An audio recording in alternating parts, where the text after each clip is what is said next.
오늘 하나님 말씀 보도록 하겠습니다. 시편 57편 1절부터 11절. 우리 조금 길지만 그래도 잠도 깰 겸 큰 목소리로 같이 읽겠습니다. 같이 읽어요. 읽어야 잠 깹니다. 시작.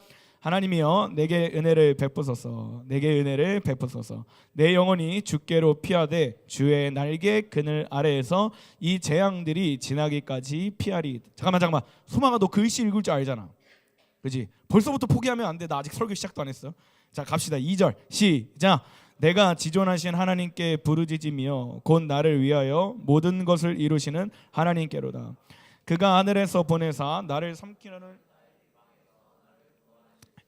하나님이 그의 인자와 진리를 보내시리로다. 내 영혼이 사자들 가운데에서 살며 내가 불사르는 자들 중에 누웠으니 곧 사람의 아들들 중에라. 그들의 이는 창과 화살이요 그들의 혀는 날카로운 칼 같도다.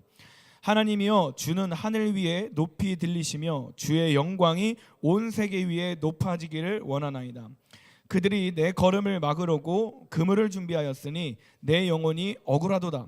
그들이 내 앞에 웅덩이를 팠으나 자기들이 그 중에 빠졌도다. 하나님이여 내 마음이 확정되었고 내 마음이 확정되었사오니 내가 노래하고 내가 찬송하리이다. 내 영광아 깰지어다. 비파야 수금아 깰지어다. 내가 새벽을 깨우려. 소망아 거기 성경책 없지? 요거 봐야 돼. 포기하지 마세요. 자, 9절 시작. 주여 내가 만민 중에서 주께 감사하오며 문 나라 중에서 주를 찬송하리이다. 무릇 주의 인자는 커서 하늘에 미치고 주의 진리는 궁창에 이르나이다. 하나님이여 주는 하늘 위에 높이 들리시며 주의 영광이 온 세계 위에 높아지기를 원하나이다. 아멘. 아니 그 수련회 때 박현동 목사님 설교 때는 그렇게 집중하더니 왜 이렇게 집중 안 하는 거야? 전사님 여러분 하면서 이렇게 해야 돼? 좀 잘 집중해줘요. 이제 시작이니까. 여러분 혹시 콩깍지라는 말 들어봤어요? 콩깍지? 살면서? 아직 뭐 소망이는 아직은 콩깍지가 씌일 나이는 아니고 규원이는 콩깍지라는 말 들어봤어? 안 들어봤어? 유진이는? 들어봤어. 무섭이는 알아? 처음 들어봐? 쉽지 않네. 이걸 첫 예시로 갖고 왔는데 예찬이는 알아? 콩깍지라는 말? 윤서야 너 혹시 콩깍지라는 말 아니? 알아요? 지우는? 알아요? 기범이는? 알아? 저 건이는? 알아요? 콩깍지라는 건 뭐냐면 이거 뭐라고 얘기해야 돼? 뭘 해도 그 사람이 예뻐 보이는 걸 콩깍지 씌웠다라고 얘기해. 이성 친구를 만나든 와이프를 만나든. 그러니까 그 사람이 방구를 꼈는데 그 방구 소리가 천사들의 노래들보다 아름답게 들리는 거. 방귀 냄새가 누가 맡아도 스컹크 냄새보다 지독한데 향수를 뿌린 것과 같은 그 아름다운 향기가 나는 거. 이빨에 딱 대화라고 밥 먹고 이제 걸어가자 산책하면서 딱 대화하고 이를 봤는데 이 정중하게 고춧가루 딱 껴졌어. 야 근데 어떻게 저렇게 고운 치아에 아름다운 장미 한 송이가 폈을까? 라고 생각 드는 것을 콩깍지 씌었다라고 얘기를 해요. 나중에 연애 안 해봤지? 연애 해봐. 이게 다 똑같아. 전도사님은 연애 포함 결혼까지 7년째거든요. 7년 동안 이 콩깍지가 안 벗겨져요. 너 얼마나 사랑스러운지 몰라. 아침에 저거 유튜브로 가끔씩 사모님이 보는데 그 사모님 밥 먹다가 트름을 하면 얼마나 그렇게 귀여운지 몰라. 저 애기가 저렇게 밥 먹다 트름을 해? 너무 귀여운 거예요. 나이가 30살인데 방송 나가면 좀 그런데 운전하고 가다가 소리가 나. 이거 해야 되나? 보호가 안 될 것 같은데 모르겠다. 일단 질러보는 거. 냄새가 나. 너무 사랑스러워, 너무 귀여워. 그러면서 창문을 살짝 열어요. 뭐라고는 못하고. 너무 예뻐 보이는 콩깍지입니다. 어떤 부자가 백화점에 이제 쇼핑을 하러 갔어요. 부자가 한껏 멋을 부리고 1층 이제 막 루이비통, 구찌 막 이런 매장을 딱 돌아다니고 있는데 계속 돌아다니면서 짜증을 내는 거예요. 막 씩씩거리고. 그러다가 같이 다니는 부하 직원이 물어봤습니다. 회장님 어디가 뭐 편찮으세요? 불편하세요? 그랬더니 회장님이 뭐라고 얘기하냐면 백화점이 왜 이렇게 어두워? 이거 물건을 좀 보고 싶은데 다 불 왜 꺼놨어? 그랬더니 옆에 있는 직원이 회장님 선글라스 끼셨어요. 이해가 돼요? 이해가 돼? 이 정도 수준은 아직 안 되는구나. 오케이, 다음 주는 더 낮은 수준으로 데려올게. 직설. 너네는 방구를 좋아하는구나. 아직까지는 방구를 좋아할라요. 그러니까 백화점이 문제가 있는 게 아니라 회장이 쓰고 있는 뭐가 문제예요? 선글라스 때문에 어둡게 보이는 거예요. 그 사람이 진짜 아름다워서 예빈 선생님이나 주은 선생님처럼 엄청 예쁘게 생겨서 방귀 냄새가 진짜 이렇게 나는 거예요. 안 꼈는데 우리는 부앙 소리 나는데 예빈 선생님 이런 게 안 나잖아. 막 주은 선생님이 하다가 방귀 꼈는데 냄새가 막 이거 향수로 갖고 다니고 이런 거 안 하잖아요. 콩깍지가 씌워서 그렇게 예뻐 보이는 겁니다. 이처럼 우리가 무언가를 볼 때에 어떤가를 해석할 때 이거를 그 콩깍지나 선글라스를 필터라고 얘기를 하고요. 세상 사람들은 이거를 관점이라고 얘기를 해요. 그리고 하나님을 믿는 사람들은 따라합시다. 믿음. 이 관점 필터를 우리는 믿음이라고 얘기를 해요. 믿음은 따라합시다. 믿음은 상황을 해석하는 눈이다. 한 번 더. 믿음은 상황을 해석하는 눈이다. 그래서 믿음이 좋다라는 건 뭐냐면 똑같은 상황이지만 그 상황을 하나님의 관점으로 해석하고 풀어내는 사람을 믿음이 좋은 사람이라고 얘기를 해요. 믿음이 좋다, 믿음대로 잘 산다라고 얘기하는 건 뭐냐면 나에게 닥쳐오는 상황, 내 눈앞에 펼쳐지는 상황을 하나님의 말씀에 기준하여 그것을 풀어내고 선포하고 이루어내는 사람을 믿음이 좋다, 믿음대로 산다라고 얘기합니다. 그런 입장에서 볼 때 오늘 다윗은 우리에게 굉장히 많은 도움을 주게 됩니다. 본문 말씀 볼게요. 4절입니다. 시작. 내 영혼이 사자들 가운데에서 살며 내가 불사르는 자들 중에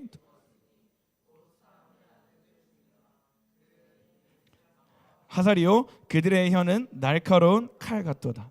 지금 이 다윗이 사울이라는 왕을 피해서 광야를 떠돌아다니고 있어요. 근데 그 상황이 뭐냐면 지금 말씀 한 번만 더 띄워줄래? 휘야. 내 영혼이 사자들 가운데 살며 불사르는 자들 중에 누웠으니 곧 사람들의 아들들 중이라. 많은 사람들이 다윗을 쫓아오고 있는 거예요. 근데 그 사람들이 뭘 들고 있냐면 창과 화살을 들고 그들이 날카로운 칼을 들고 다윗을 쫓고 있는 거예요. 근데 다음 사진 한번 보여줄래요? 휘야. 지금 다윗이 도망다니고 있는 광야의 모습이 이래요. 뭐가 있어요? 뭐 나무가 있을까? 나무 있어요? 없어요? 없어요. 편의점 있어요? 없어요? 휴게소 있어요? 없어요? 없어요. 아무것도 없는 상황에 다윗은 지금 도망다니고 있는 거예요. 이 사진 계속 띄워놔줘요. 근데 도망다니는 이유가 진짜 웃깁니다. 다윗이 우리 얼마 전에 메시지 나눌 때 골리앗과 싸웠잖아. 수련회 때도 말씀 나눴잖아요. 골리앗을 이겼어요. 근데 그리고 나서 사울이라는 그 다윗을 쫓는 미치광이 왕이 이 다윗을 자기의 사위 삼으려고 이제 그 결혼식을 시킵니다. 미갈이라는 딸이랑. 그래서 다윗이 블레셋 200명을 죽여서 그들의 표패를 갖고 사위가 돼요. 그래서 블레셋이 쉽게 그 이스라엘을 공격하지 못해요. 그리고 이스라엘을 지키는 하나님의 위상이 엄청 높아졌어요. 그러면 다윗이 이스라엘에 좋은 일을 한 걸까요? 안 좋은 일을 한 걸까요? 좋은 일을 한 거죠. 그럼 사울 입장에서는 좋을까요? 안 좋을까요? 좋은 거 좋지. 그 나라를 지켜주고 그 원수 덩어리 같은 블레셋을 매번 싸울 때마다 이겨주는데, 근데 다윗이 그 싸움을 마치고 돌아올 때 여자들이 거기서 이제 하면 안 될 짓을 한 거야. 사울이 죽인 자는 천천히요 다윗은 만만히다. 이 노래를 계속 부르는 거예요. 우리도 막 제가 어느 날 예찬이한테 예찬아 너 정말 잘생긴 것 같아. 오늘 이렇게 얘기하면 가끔씩 예찬이 기분 좋잖아. 그렇지? 진심이 좀 안 느껴졌니? 미안하다. 너 비아냥거리는 건 아니고 실제예요. 근데 내가 예찬이 볼 때마다 우리 예찬이는 너무 잘생겼어. 예찬이는 너무 잘생겼어. 이러면 예찬이가 처음에는 기분이 좋다가 듣다 보면 기분이 언짢을까 안 좋을까? 좋을까 안 좋을까? 안 좋지. 왜 이렇게 볼 때마다 노래하는 거야? 짜증나게. 뭐 이렇게. 근데 예찬이가 잘생겼지만 경근이는 예찬이보다 더 잘생겼다. 이렇게 비교급으로 노래하면 예찬이는 기분이 좋을까 안 좋을까? 좋을까 안 좋을까? 안 좋죠. 사울도 마찬가지예요. 막 거기 이스라엘 여자들이 막 볼 때마다 사울이 죽인 자는 천천히요 다윗은 만만히다 하니까 사울 안에 막 시기심과 분노와 질투가 막 일어나는 거예요. 그래서 그때부터 다윗을 죽이려고 작정해요. 다윗은 잘못한 게 없는데. 그리고 사무엘상 24장에 보니까 저 광야를 다윗이 돌아다닐 때 쫓아왔던 사람들의 숫자가 3,000명이에요. 다윗이라는 한 사람을 잡기 위해서 저 광야에 경찰과 도둑을 한 사람이 3,000명이에요. 그러니까 다윗 무리에는 그 아둘람굴 포함해서 400명이 따라왔거든요. 그럼 저 광야에서 도둑은 400명, 경찰은 몇 명? 3,000명. 이 지금 저기서 지금 이렇게 술래잡기 하고 있는 거예요. 재밌겠다고. 여러분 혹시 그 숨막꼭질 해봤어요? 어렸을 때? 지금은 안 하죠. 좀 커서. 숨막이는 하나? 너네 수련회나 어떤 공간 있으면 좀비 게임 같은 거 해요, 안 해요? 해본 적 있죠? 막 숨막꼭질. 자 이제 숨어라 1987 머리카락 보일라 하면 장롱 이렇게 안에 숨어가지고 딱 이렇게 이 조그마한 문틈 사이를 보잖아. 그 술래가 오나 안 오나, 그죠? 그 막 이렇게 술래가 발걸음 이렇게 내면서 야 어딨어 하면 심장이 막 두근두근 거리고 괜히 안 걸리려고 숨 딱 참다가 술래 지나가면 풀면서 뭐도 풀려요? 방광도 풀려요. 그래서 이제 이런 거 좋아하는구나. 1차 전적인가 좀 그래요.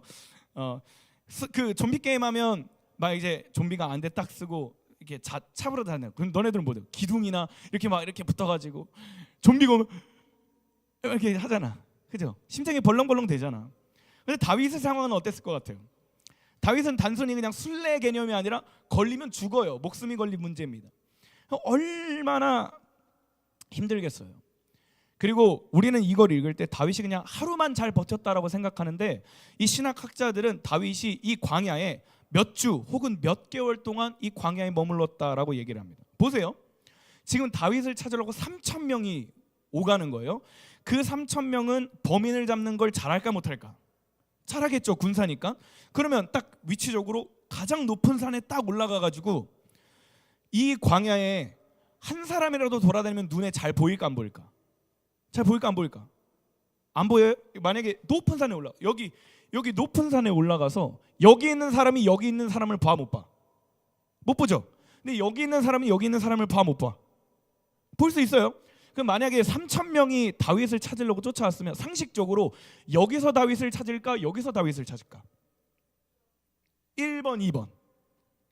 근데 1번 2번. 아 내가 지금 말을 어렵게 하고 있는 건가? 자, 아니 그냥 정답을 알려줄게요. 여기가 더 찾기 쉽잖아요. 그래서 사람들은 높은 데서 아래를 바라보겠지. 그럼 다윗은 이때 막 CCTV가 있거나 드론을 띄워가지고 막 상황을 볼 수 없으니까 도망다니는 상황 속에서 군인들이 충분히 왔다가 충분히 가는 시간까지 그 엔게디 광야에 숨어 있어야 돼요. 맞죠? 얼마나 배고팠을까? 얼마나 추웠을까? 거기에 뭐 GS가 있는 것도 아니고 배달의 민족이 되기를 해, 뭐가 되기를 해. 그냥 광야에 숨어서 군대가 다 지나갈 때까지 몇 주 혹은 몇 개월 동안 숨어 있는 거예요. 여러분, 은혜 받은 사람의 삶에 고난이 찾아올까 안 찾아올까? 찾아와요. 너무나 당연한 얘기입니다. 다윗 보세요. 블레셋을 이겼어요. 싸우면 그냥 이겨요. 그래서 이스라엘 나라의 다윗의 위상이 엄청 높아졌고 하나님의 이름이 다윗을 통해 엄청 강해졌어요. 근데 다윗의 삶에 뭐가 찾아와요? 고난이 찾아옵니다. 우리도 마찬가지예요. 예배를 하다가 하나님의 말씀으로 도전받고 다시 한 번 더 그래 하나님의 은혜는 변함이 없지, 내가 다시 세상에 나갈 거야. 수련회 때 은혜 받고 결단하고 그래 내가 이제 하나님을 전하는 사람이 될 거야. 막상 세상에 뛰어들었는데 고난이 찾아올까 안 올까? 찾아와요. 관계적인 어려움 찾아올까요 안 올까요? 찾아옵니다. 여러분이 나중에 고등학교로 올라가든 대학교로 올라가든 학업적인 문제가 여러분에게 닥쳐올까 안 올까? 닥쳐옵니다. 한 사람을 만나서 결혼까지 꼴이 나면 좋겠지만 은채야 사람이 살면서 사람과 헤어질까 안 헤어질까? 남자친구와 여자친구 헤어질까 안 헤어질까? 헤어지겠죠. 관계적인 어려움이 찾아옵니다. 가정적인 문제 올까요 안 올까요? 오죠. 안 오면 너무 좋겠지만 대부분 찾아옵니다. 재정적인 어려움 고난 찾아올까요 안 올까요? 옵니다.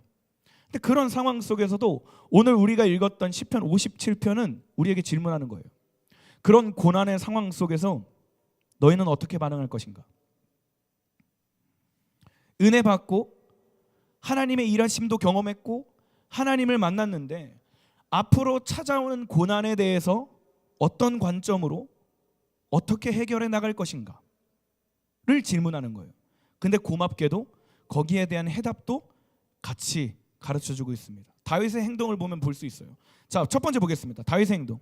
다윗이 뭘 했냐면 짠. 첫 번째 같이 읽겠습니다. 시작. 은혜의 안경을 꺼내들었다. 말씀 읽겠습니다. 시작. 내 영혼이 주께로 피하되 주의 날개 아래에서 이 재앙들이 지나기까지 피하리이다.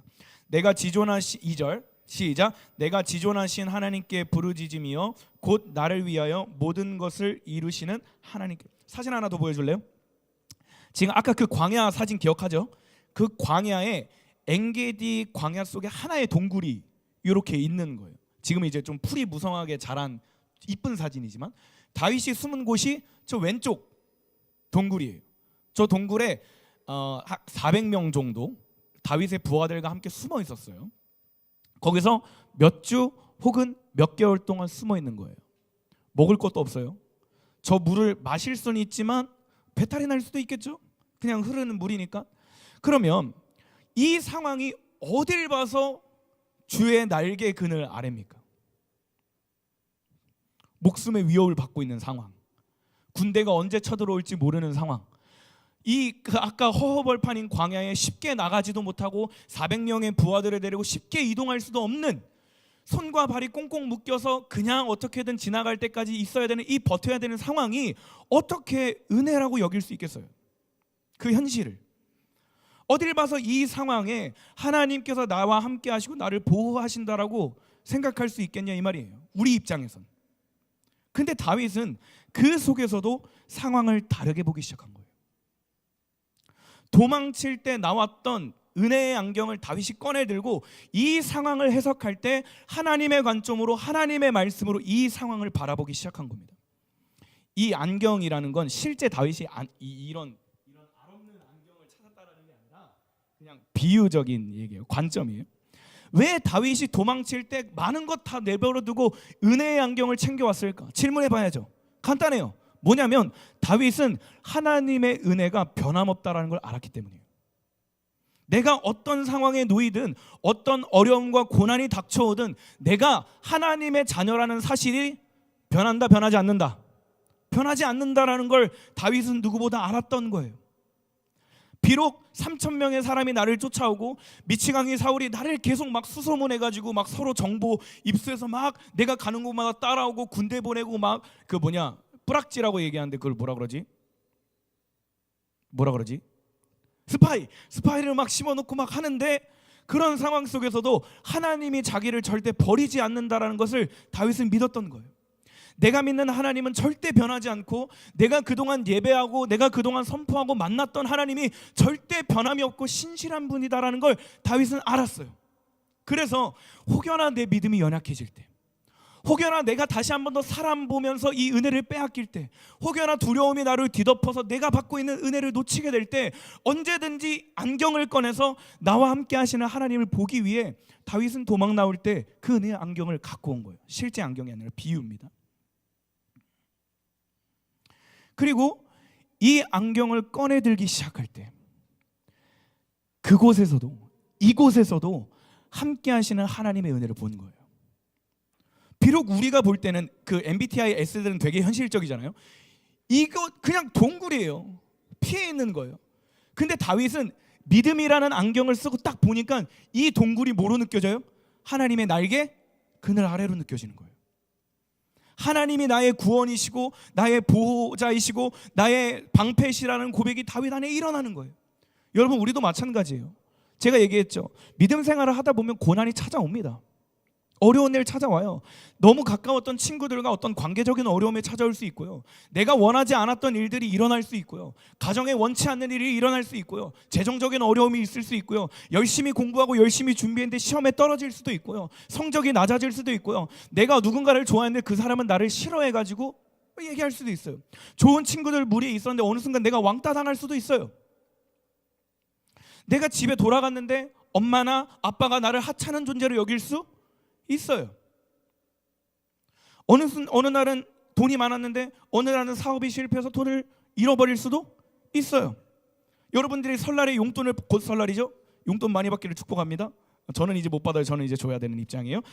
용돈을 받고 가는데 지갑을 잃어버릴 수 있다 없다? 있다 없다? 있다.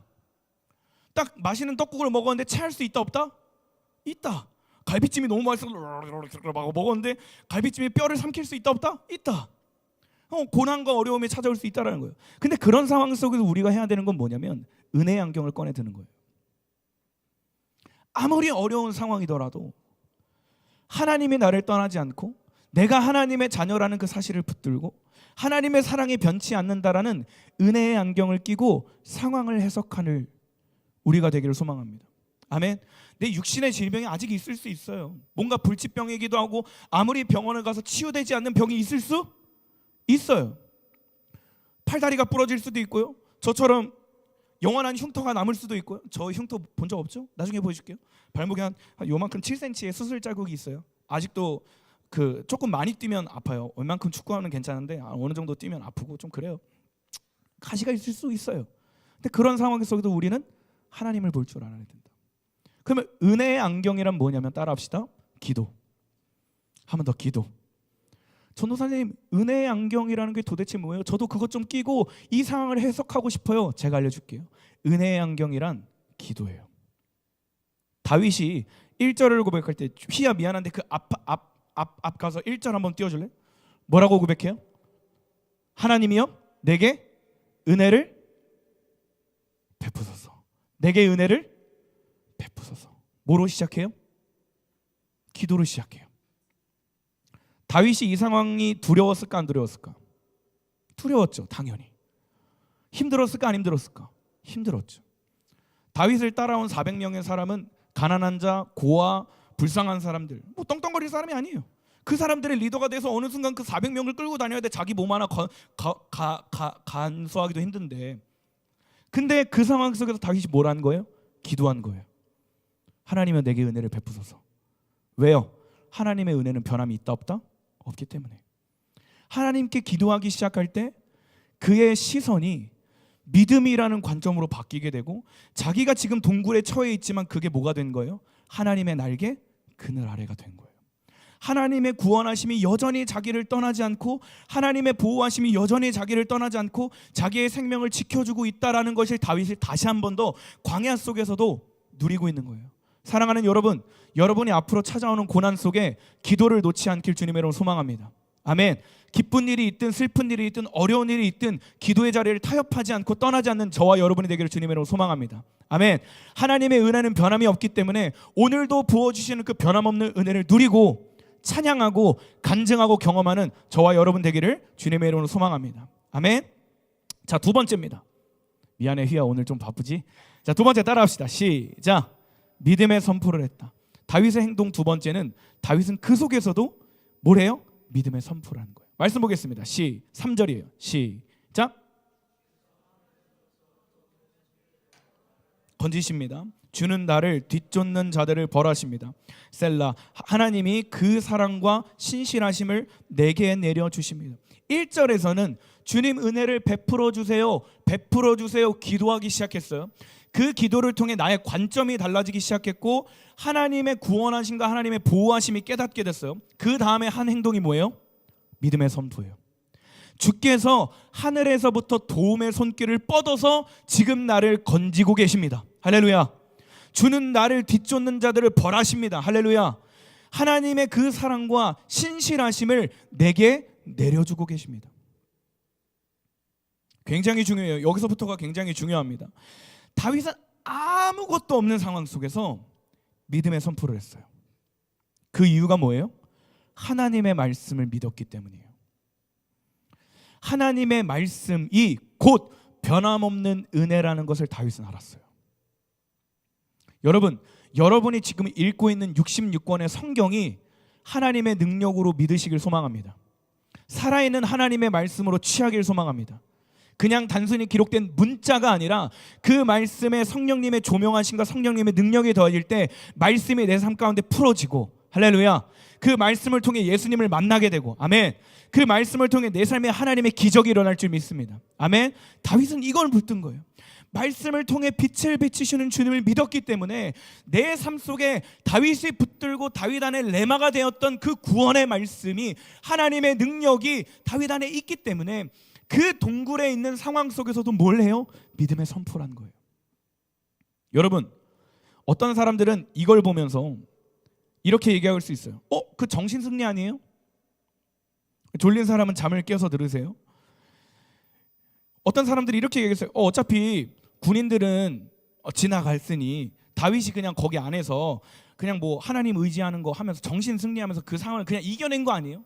마인드 컨트롤하면서 이겨낸 거 아니에요? 이렇게 질문할 수 있어요. 근데 여러분, 저는 이거를 완전 다르게 봅니다. 제가 이번 주에 우리 청소년부 한 교사분과 대화를 하다가 물어봤어요. 정신승리와 믿음의 차이가 뭔 것 같아요? 그랬더니 그 교사분이 이러시더라고요. 정신승리는 인간의 한계에 국한되어 있지만 믿음은 하나님께 달려있다. 정신승리의 끝은 결정되어 있지만 믿음의 끝은 주님께 달려있다. 그러니까 우리는 성경을 앞에서부터 뒤에 스토리까지 다 알잖아요. 다윗이 다시 왕이 될 걸 알잖아요. 그러다 보니까 이 스토리가 그냥 다윗이 정신승리해서 이 상황을 잘 이겨냈구나라고 생각하지만 사실은 다윗의 믿음의 선포가 있었기 때문에 하나님의 말씀을 붙들고 선포했기 때문에 하나님이 그러한 결과를 만들어 주신 거예요. 말이 안 되는 상황이에요. 제가 뒤에도 나누겠지만 이 다윗이 엔게디 굴에 숨어 있었는데 어떤 일이 일어나면 사울이 똥을 싸러 들어와요. 거짓말이 아니라 진짜예요. 사울이 그 동굴 안에 혼자 3,000명의 군대를 놔두고 혼자 똥을 싸러 들어와요. 칼을 내려놓고 갑옷을 살짝 이렇게 벗어서 이렇게 똥을 싸요. 그래서 성경에 뭐라고 기록되어 있냐면 다윗이 그에게 가까이 갔다라고 되어 있어요. 생각해봐요. 동굴이에요. 저기에 동굴에 4D처럼 막 그 스피커가 달려 있을까? 안 달려 있죠. 무슨 소리만 들리겠어? 저 동굴에 시냇물 소리만 쫄쫄쫄쫄쫄 들리겠죠. 사울 혼자 들어간 거예요. 혼자. 그럼 사울이 여기서 막 똥 싸면서 릴스 봤을까 안 봤을까? 안 봤죠. 거기에 뭐 큐브 갖고 가가지고 큐브 탁탁탁 맞추면서 했을까? 그냥 그 자리에서 빨리 똥 싸고 나와야 되니까 쌌겠죠. 그럼 고요해. 근데 다윗이 뭐래요? 가까이 갔대요. 그러면 다윗이 걸을 때 이 흙이 움직이는 소리가 났을까 안 났을까? 났을까 안 났을까? 다윗이 막 공중부양해가지고 이렇게 가가지고 이렇게 했을까? 실제적으로 생각해보자고. 그 상황에 감독이 되어서 소리가 나죠. 부스럭부스럭 소리가 날까 안 날까? 나죠. 근데 성경에 뭐라고 기록되어 있냐면 사울은 그것을 알지 못했다. 분명 똥 싸다가 뭔가 움직이는 소리를 고개 한 번만 돌려도 다윗 볼 수 있어요. 그러면 꼭 똥 싸다가 3,000명 출격 이래서 그 아둘람에서 그냥 다 죽을 수 있어요. 근데 그 상황을 누가 지켜줘요? 하나님이 지켜준 거예요. 뭘 했기 때문에? 다윗이 믿음의 선포를 했기 때문에. 다윗의 관점이 바뀌고 기도하면서 하나님의 함께하심과 변함없는 은혜가 누려지고 그 속에서 다윗이 붙들고 있는 하나님의 말씀이 능력이라는 걸 깨닫게 되고 그 능력을 통해서 선포하는 거예요. 아까 3절 뭐라고 얘기해요? 주께서 하늘에서부터 도움의 손길을 뻗어 나를 건지십니다. 주는 나를 뒤쫓는 자들을 벌하십니다. 그들이 하나님이 그 사랑과 신실하심을 내게 내려주고 있습니다. 사랑하는 여러분, 우리가 닥쳐오는 고난 속에서도 변함없는 은혜를 잃지 않기 위해선 믿음의 선포를 계속해서 해야 돼요. 할렐루야. 믿음의 선포를 여러분의 입술 가운데 계속 해야 돼요. 하나님의 말씀 붙들고 그 말씀을 여러분의 입술로 선포해야 된다고요. 백날 전도사님이 선포해봤자 전도사님의 믿음만 돼요. 백날 여러분이 그 자리에서 여기서 듣고 예배 끝나고 벌써 시간이 이렇게 되네. 예배 끝나고 가서 이거 그냥 읽고 또 핸드폰하고 또 원하는 대로 살면 아무리 하나님의 말씀이 능력이 있어도 여러분의 삶에 능력이 된다 안 된다? 안 된다. 그럼 어떻게 하나님의 일하심과 하나님의 능력이 내 삶에 풀어지느냐? 따라합시다. 믿음의 선포. 한 번 더 믿음의 선포. 계속 선포하는 거예요. 주님의 손이 나를 덮고 있다고 선포하십시오. 아멘. 주의 보호하심이 나를 뒤덮고 있다고 선포하는 거예요.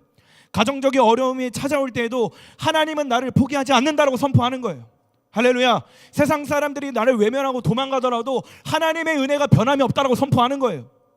내가 가진 것들을 잃을지라도 하나님 한 분만으로 충만하다. 예수 그리스도의 복음이면 나는 만족하다. 라는 그 믿음의 고백을 선포하는 거예요. 선포하는 자의 삶에 하나님의 보호하심과 역사하심이 나타날 줄 믿습니다. 제가 그냥 하는 게 아니에요. 그냥 이 얘기를 하는 게 아니에요. 여러분, 나도 재밌게 하고 싶지. 다시 또 진지해졌어요. 다 해보세요.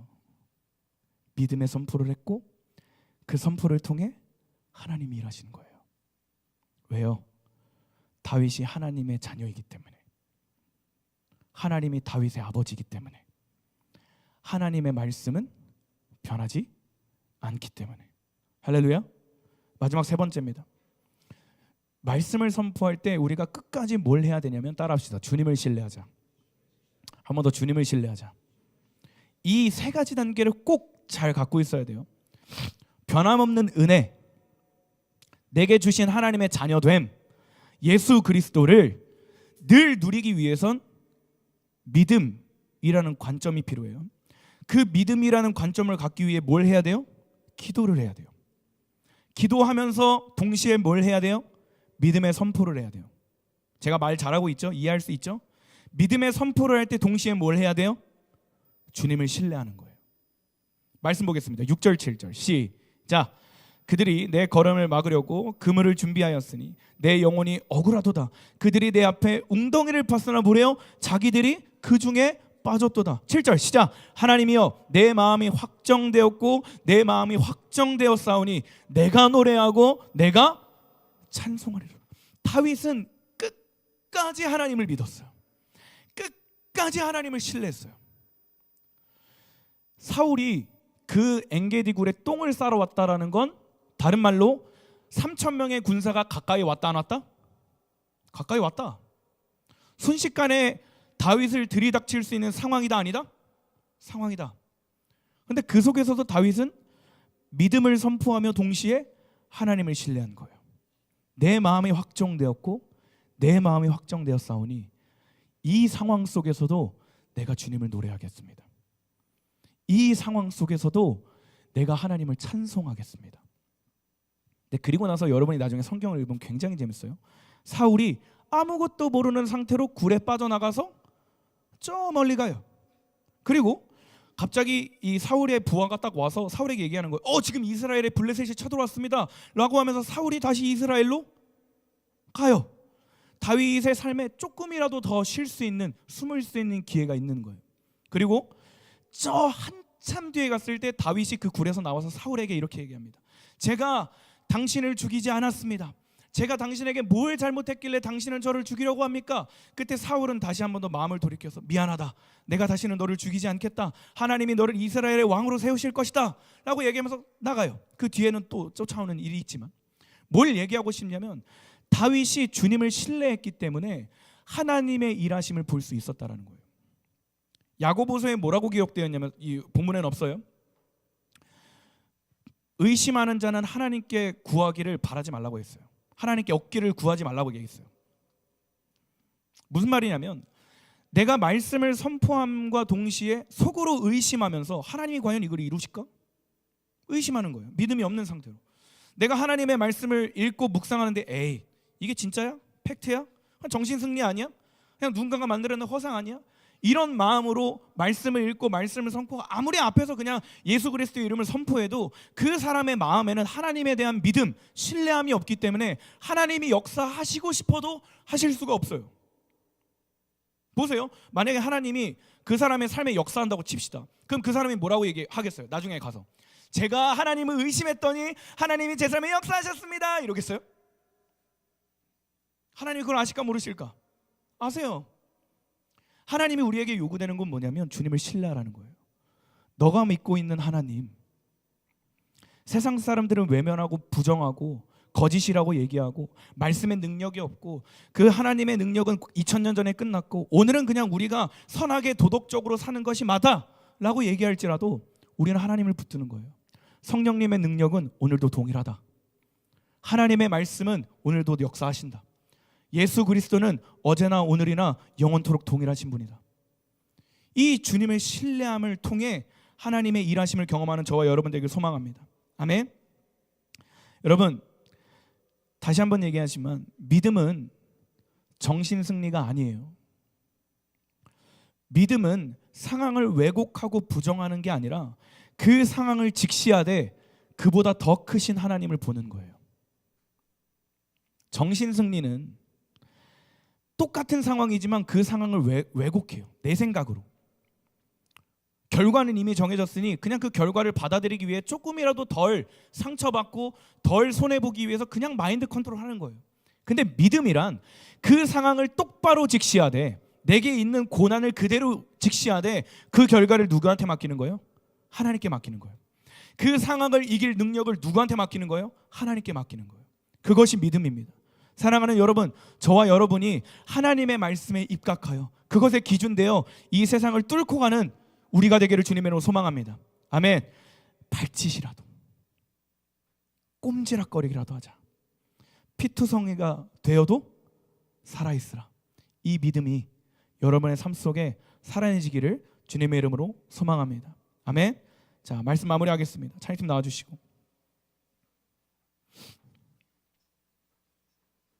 여러분, 하나님을 신뢰한다라는 건 따라합시다. 조금 길어요.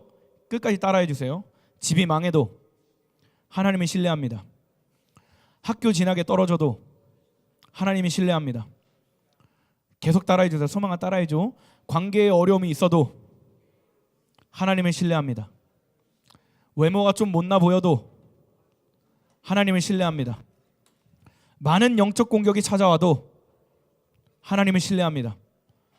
비록 이해되지 않아도 하나님을 신뢰합니다. 비록 깨달아지지 않아도 하나님을 신뢰합니다. 이 믿음의 고백이 여러분의 입술 가운데 있기를 소망합니다. 아멘. 그래서 고백하는 거예요. 주님은 선하십니다. 주님은 살아계십니다. 주님은 날 포기치 않으십니다. 내 마음이 확정되고 확정되었사오니 나는 주님을 찬양할 것입니다. 우리 마지막 말씀 보겠습니다. 7절에서 11절이에요. 같이 읽겠습니다. 시작. 하나님이여 내 마음이 확정되었고 내 마음이 확정되었사오니 내가 노래하고 내가 찬송하리이다. 내 영광아 깰지어다. 비파야 수금아 깰지어다. 내가 새벽을 깨우리로다. 주여 내가 만민 중에서 주께 감사하오며 뭇 나라 중에서 주를 찬송하리이다. 무릇 주의 인자는 커서 하늘에 미치고 주의 진리는 궁창에 이르나이다. 하나님이여 주는 하늘 위에 높이 들리시며 주의 영광이 온 세계 위에 높아지기를 원하나이다. 아멘. 휘야 그 동굴 사진 한 번만 더 찾아줄래요? 고맙다. 거기에요. 잘 보세요. 아무것도 볼 수 없는 상황, 아무것도 의지할 수 없는 상황, 끝이 정해져 있는 것 같은 상황, 여러 어려움과 여러 고난이 닥쳐오는 상황 속에서 다윗은 기도했어요. 관점을 바꾼 거예요. 뭐로? 하나님의 시선으로. 그리고 뭘 해요? 믿음의 선포라는 거예요. 주님이 나를 돕고 계십니다. 주님이 나를 쫓는 자들을 벌하십니다. 주의 구원하심이 나를 뒤덮고 있습니다. 내가 주의 날개 아래 거합니다. 그 선포할 때 뭐 하는 거예요? 나는 주님을 신뢰합니다. 내 마음이 확정되었고 확정되었사오니 나는 주님을 예배할 것입니다. 나는 주님을 따라갈 것입니다. 비록 지금 당장이 이해되지 않아도, 비록 내 삶의 어려움과 힘듦이 찾아오더라도 나는 주님을 예배할 것입니다. 이 고백 위에 하나님의 보호하심과 하나님의 일하심이 경험된 거예요. 저는 하나님의 말씀이 살아있다라고 믿습니다. 이 믿음이 여러분에게 동일하게 부어지기를 주님의 이름으로 소망합니다. 그래서 이 믿음 따라 하나님의 살아계심을 간증할 수 있는 저와 여러분 되기를, 이 시대의 다윗과 같은 예배자로 일어나기를 주님의 이름으로 소망합니다.